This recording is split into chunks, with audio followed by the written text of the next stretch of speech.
Hi Allure, I'm Nina Dobrev, and this is my 10-minute beauty routine. I already did my hair. I straightened it out because I have really frizzy hair. So I already did that, so I'm just gonna take my ponytail out. Voila. Okay, so the first thing I do is skincare because it's so important and I love a good serum.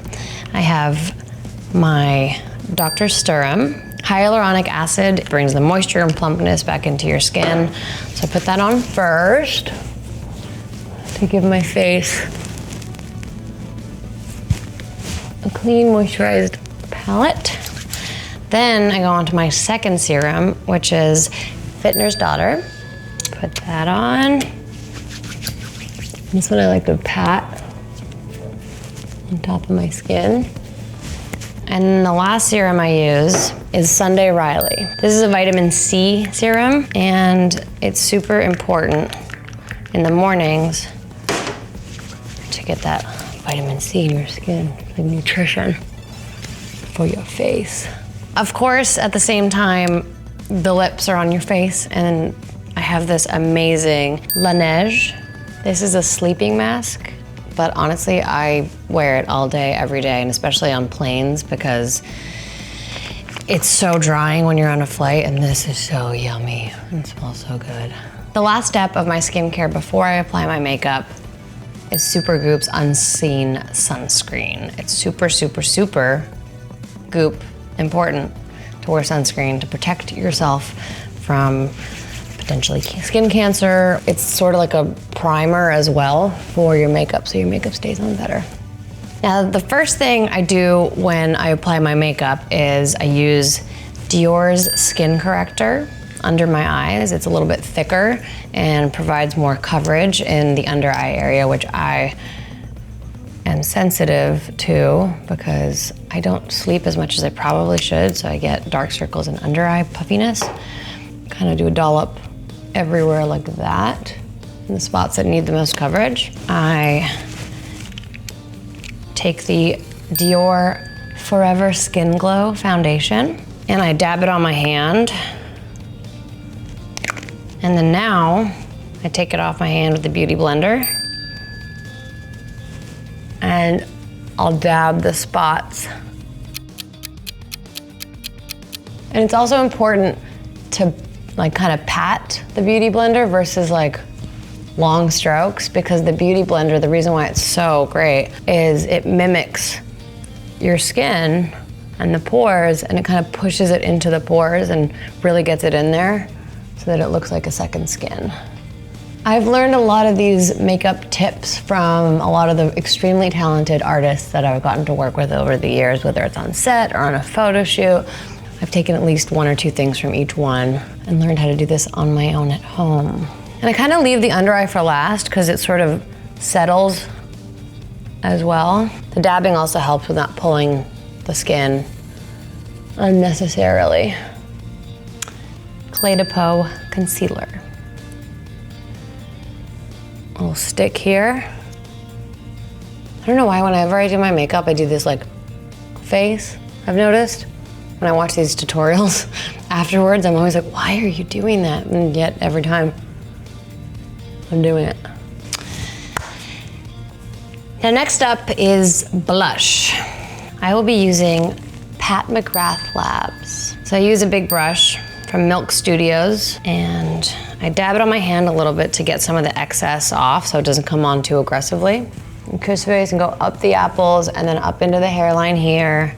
And then I even go across my jaw and down my neck a little bit.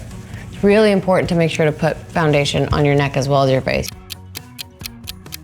Now the next thing I'm gonna use, Pat McGrath also makes a really great shimmering highlighter. So I like to, again, dust some of it off. I put it right above the blush, up here to highlight the cheek. And then again, a little in the hairline, a little above the lip, right here. And if I have a smaller brush, I'll go right here under the eyebrow to sort of highlight that against the brow, which leads me to the next thing, eyebrows. I like to use this Rowan pencil I love a good thick brow. It's so funny how in the early 2000s, having really skinny eyebrows was very trendy, and I remember tweezing and tweezing and tweezing until I had nothing left. And then the thick brow came in, and thank goodness, because my brows are naturally very thick. So I like to fill it in, and I have these little like bald spots right here on this one side, and then another one over here, so I definitely go over that specific side a little bit more than the others. After the brows are done, I use Benefit's 24-hour brow setter. This is an eyebrow gel that really stays on for a while, which I like, because I have been known to jump into a pool or two at a party. I've been kind of brushing them upwards first, kind of against the grain of the hair, so that they stick out like crazy. Looks like a Tim Burton movie almost. And then on the other side, with the brush, kind of rein them in if I have to, if they went too far in either direction.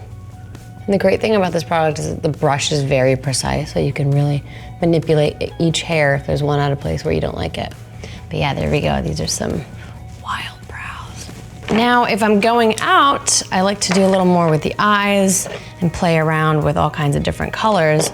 So today I'm gonna do Charlotte Tilbury's palette. I do like a little rose gold, goldy, neutral toned vibe. So I'll start with the lighter one on the lash lid.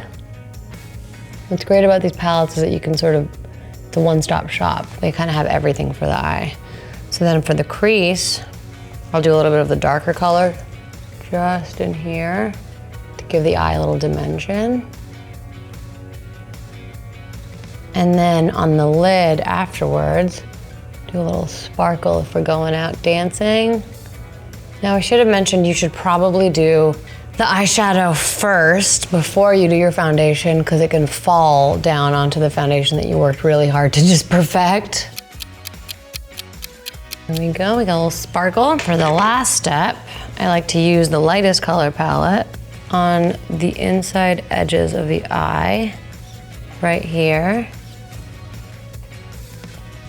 I have to grab my powder brush, kind of take off the eyeshadow that may have fallen underneath. Maybe put a little bit more concealer to fix that spot. Quick little dab, like so. Final two steps, the exciting part. Honest Beauty makes a really pretty lip gloss. This one has a little bit more color. Put it on, use my finger sometimes to spread it out. And it gives you this like deeper sort of matte color. And then afterwards on top of that, I use a Charlotte Tilbury lip gloss. This guy sort of adds dimension to the matte color. So to just dab it on top so that it doesn't take away from the first color, but it just adds a little shimmer and shine. I like to call these kissable lips. Second to last but not least, we have Hourglass's mascara. Do a quick little dab.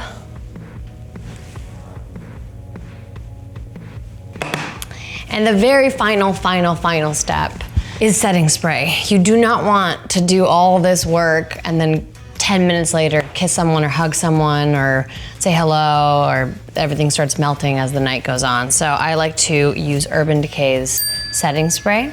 I do a quick little swipe. You wait a few seconds for it to dry, and your makeup doesn't move for 24 hours, for better or for worse.